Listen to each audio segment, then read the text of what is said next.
According to the World Health Organization, 35% of the fake drugs sold all over the world comes from India, and it occupies the counterfeit drug market.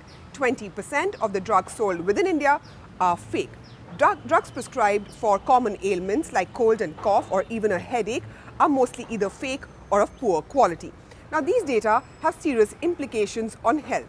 In India, over 50% of the total health expenditure is an out-of-pocket cost burden on people. These figures are according to the World Health Organization.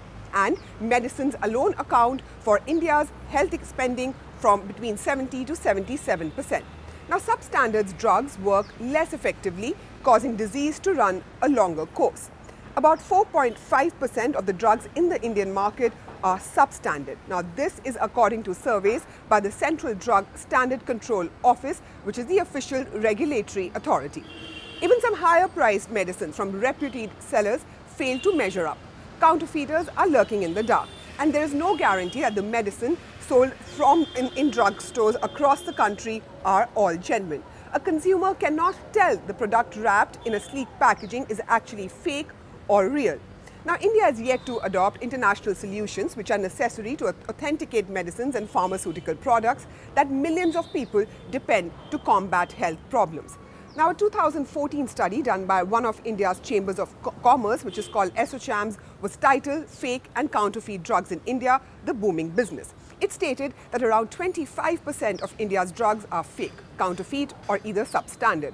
The fake drug market is likely to cross $10 billion mark by the end of this year. The Indian Health Ministry is planning a war against substandard drugs.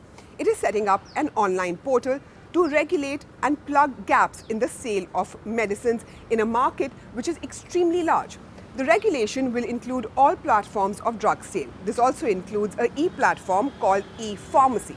The ministry has proposed an e-enabled structure which will add to the big drug industry which exists in India. It will make the regulation and distribution of medicines more autonomous and systematic. It will also hopefully curb fake drugs in the market. Manufacturers, distributors, even retailers interested in selling drugs will have to register themselves online on this e-portal, which is to be set up by the Indian government soon. But this hasn't happened yet. Earlier, the deadline was given to be around the 15th of April. Shweta Bajaj, CGTN, New Delhi, India.